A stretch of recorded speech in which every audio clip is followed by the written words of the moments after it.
Motivation is not the spark. It is the smoke. You have been waiting for the fire to start on its own.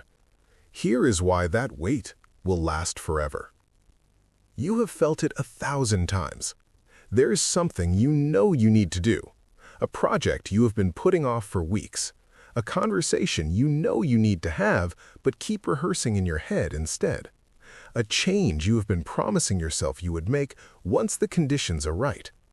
And you tell yourself that you are waiting until you feel ready, until you feel motivated, until the inspiration arrives like a lightning bolt and carries you effortlessly to the finish line. But the lightning bolt never comes. Or when it does, it flickers for a moment and then vanishes just as quickly, leaving you exactly where you started, sitting in the same room, staring at the same screen, waiting for the next strike that never seems to last long enough to carry you anywhere. You begin to wonder if there is something wrong with you. You see other people moving, building, creating, and you assume they must have something you lack. They must have found the secret. They must have unlocked the motivation that continues to elude you. So you wait longer. You read another book. You watch another video. You search for the perfect framework that will finally flip the switch. But the switch never flips. Not because you were broken, but because you have been looking at the switch from the wrong side of the wall. There is a fundamental misunderstanding at the core of how most people approach action.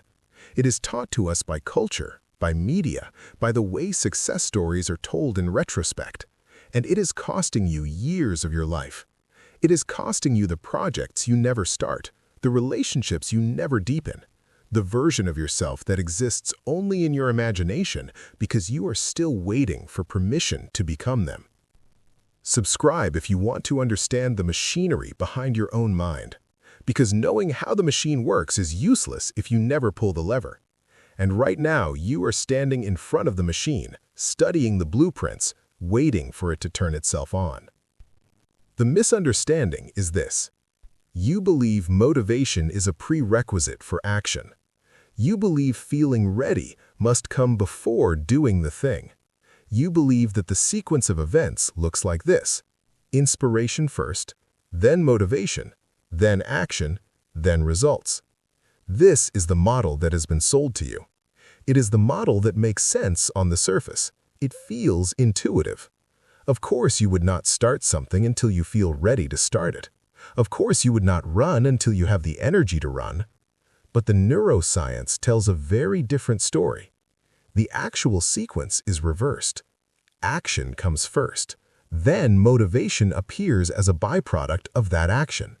Then results reinforce the loop, making the next action slightly easier than the last. You have been standing at the door waiting for someone to invite you in, when the door was never locked. You simply needed to reach for the handle and pull. This is not a philosophical opinion. This is not positive thinking. This is how the brain is wired. The part of your brain responsible for initiating movement, the basal ganglia, does not wait for permission from the part of your brain responsible for emotion, the limbic system. It is designed to move first. It is ancient. It is primal. It predates the development of conscious thought. It does not care if you feel ready. It does not care if you feel motivated. It is waiting for one signal only, the signal to begin. The feeling of motivation is actually a chemical reward that the brain releases after you begin, not before. It is dopamine, the neurotransmitter associated with anticipation of reward and reinforcement of behavior. But here's the detail that changes everything. Dopamine spikes when you are in the process of moving toward a goal, not when you are sitting still waiting for the desire to appear. It is the brain's way of saying, "Good, keep going." It is not a green light. It is a pat on the back for having already crossed the street. This is why waiting to feel ready is a trap. You are asking your brain to give you the reward before you have done the work that earns it. You are asking for the smoke before the fire has been lit. You are standing at the base of a mountain, waiting for your legs to feel strong before you take the first step. But the legs only grow strong by climbing. The feeling of strength arrives on the mountain, not in the valley. If this resonates, hit subscribe, not because you need another channel in your feed, but because you need a reminder that feeling ready is not the starting line. It is the finish line of a race you have not yet begun. And every day you spend waiting for the starting line to move to you is a day you spend exactly where you are. There is a concept in clinical psychology called behavioral activation. It is one of the most effective treatments for depression and anxiety, not because it is complicated, but because it is almost embarrassingly simple. The principle is this: behavior change does not follow feeling change. Feeling change follows behavior change. When a person is depressed, they wait to feel better before they engage with life. They wait for the energy to appear before they get out of bed. They wait for the sadness to lift before they call a friend. They wait for the motivation to arrive before they take a walk. And because the energy never appears on its own, because the sadness does not lift while they are lying still, they remain trapped. The loop reinforces itself. Inactivity deepens the depression deepens the inactivity. Behavioral activation flips the sequence. It says, move first, get out of bed first, take a walk first, make the call first. Not because you feel like it, not because you have the energy, but because the feeling and the energy will only arrive after you have already started moving. And it works. It works because it aligns with the actual wiring of the nervous system. The brain does not wait for the feeling to authorize the movement. The movement creates the feeling. You are not depressed, but you are trapped in the exact same loop. You are waiting for a feeling that will only arrive after you have already started moving. You are waiting for the conditions to be perfect. You are waiting for the fear to subside. You are waiting for the confidence to appear. And the waiting has become its own prison. So why does the brain do this? Why does it make you feel like you need to be ready before you act? Why does it create the sensation that you are missing something, that you are not yet prepared, that you should wait just a little longer?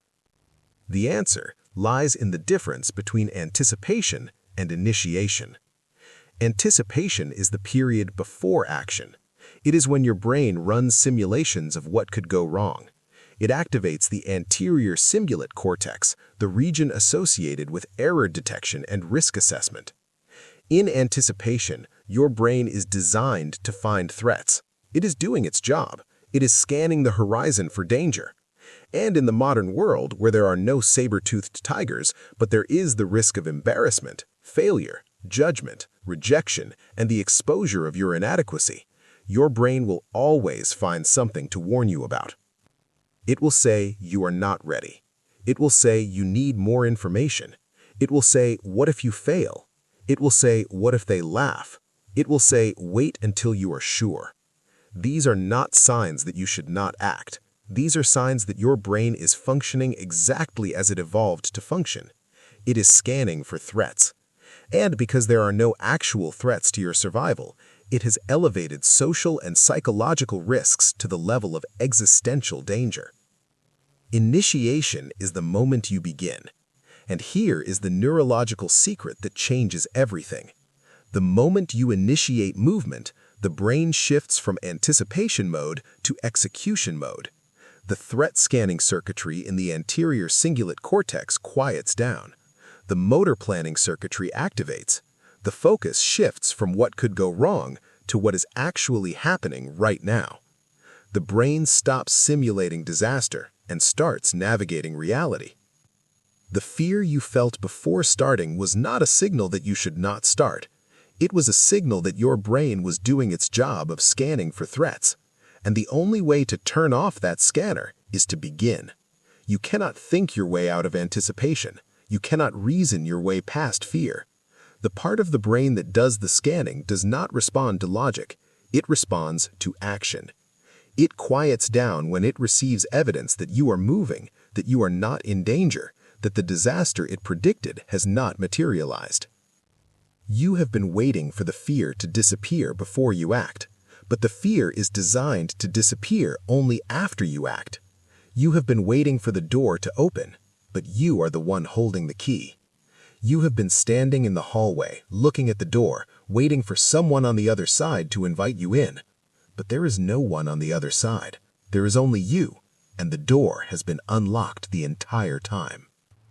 Here is what happens when you finally accept this, when you finally stop waiting for permission from a part of your brain that was never designed to give it. You stop treating your feelings as instructions. You stop treating fear as a stop sign.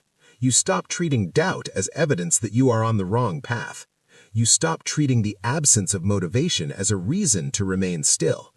You recognize that feelings are data, not commands. They are information, not instructions. They tell you something about your state, but they do not tell you what to do next.